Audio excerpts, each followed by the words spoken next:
Where does money come from? If you're like most people, you probably think it's printed by the government, earned through hard work, and then saved in a bank. That's what we're taught, right? But what if I told you that story is fundamentally wrong? The reality of how money is created is one of the biggest, yet most open secrets of our time, and it completely changes how you should think about wealth, debt, and inflation. First, let's get one thing straight.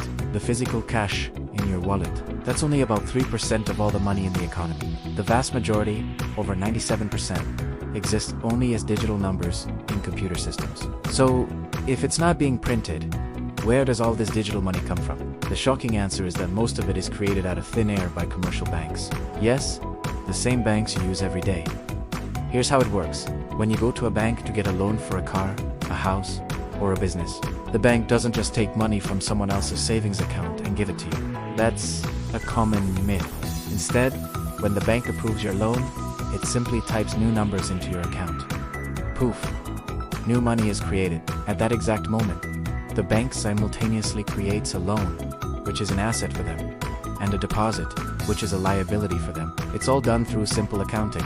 No printing press, no vault full of gold, just a keyboard entry. This might sound crazy, but it's the basis of our entire modern financial system, often referred to as fractional reserve banking. The name is a bit misleading because banks aren't really lending out reserves. They are creating new loans first, and then finding the reserves later if needed. Think about it. If every loan had to come from an existing deposit, the amount of money in the economy would be fixed. But we know it isn't. The money supply grows and shrinks all the time. So, when a bank creates a new loan for, say, $100,000, that money gets spent. The seller of the car or house then deposits that $100,000 into their own bank. Now, this new bank can use that deposit to support even more lending, creating even more money. This cycle, known as the money multiplier effect, is how an initial act of credit creation can ripple through the entire economy, expanding the money supply exponentially. It's a system built almost entirely on credit and debt. What about the central bank? Like the Federal Reserve? Don't they control the money supply?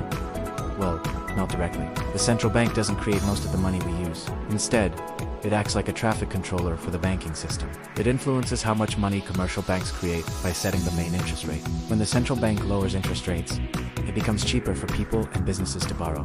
This encourages banks to create more loans and expand the money supply, which is meant to stimulate the economy. When it raises rates, borrowing becomes more expensive, slowing down loan creation and contracting the money supply to fight inflation. So, why does this matter to you? Because this system has huge implications for your personal finances. First, it explains inflation. When banks create a lot of new money through loans, the total amount of money in circulation increases. If the amount of goods and services doesn't keep up, each dollar becomes worth less. Your purchasing power goes down. This is why holding large amounts of cash over the long term is a losing game. Inflation slowly eats away at its value.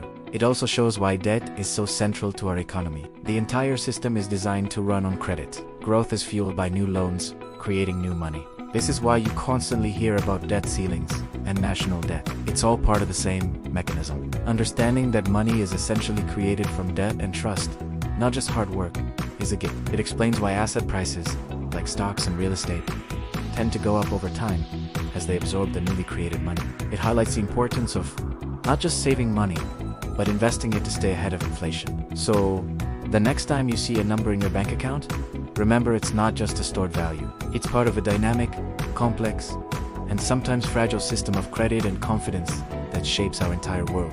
Thanks so much for watching. If this blew your mind, hit that like button and subscribe for more content that unravels the secrets of our economy. See you in the next one.